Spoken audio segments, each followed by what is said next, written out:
ઝઘડિયા તાલુકામાં ગત સપ્તાહે નોંધાયેલા સરેરાશ 5 ઇંચ વરસાદના પગલે સમગ્ર પંથકમાં જળબંબાકારની સ્થિતિ સર્જાઈ હતી। ભારે વરસાદના કારણે રસ્તાઓ બંધ થવાની સાથે નર્મદા કાંઠા વિસ્તારમાં આવેલા રાનીપુરા અને ઉંચેડિયા ગામના ખેતરોમાં મોટા પાયે જમીનનું ધોવાણ થયું છે।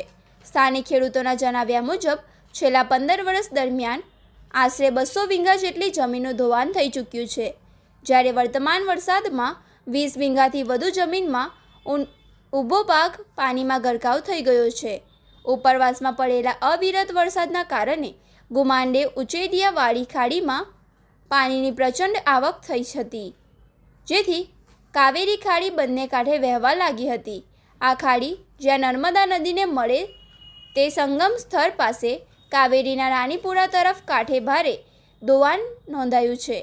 રાનીપુરા ગામની સીમના મોરાવગા વિસ્તારમાં આવેલા ખેતરોમાં પાણી ફરી વળતા જમીન સાથે ઊભો પાક પણ તણાઈ ગયો છે। સામાન્ય રીતે નર્મદા કાંઠાના આ ફળદ્રુપ વિસ્તારમાં ખેડૂતો કેર અને શેરડીની ખેતી વિશેષ પ્રમાણમાં કરે છે। આ ઉપરાંત ઘણા ખેડૂતો કઠોળ, શાકભાજી અને કપાસનું પણ વાવેતર કરતા હોય છે, પરંતુ ખેતરમાં ખાડીના પાણી ભરાઈ રહેવાના કારણે મગફળી, સોયાબીન, તુવેર, કપાસ તેમજ તમામ પ્રકારના શાકભાજીના વાવેતરને મોટું નુકસાન પહોંચ્યું છે। મારું નામ મયંકભાઈ મનુભાઈ પટેલ છે। હું રાણીપુરાનો રહેવાસી છું।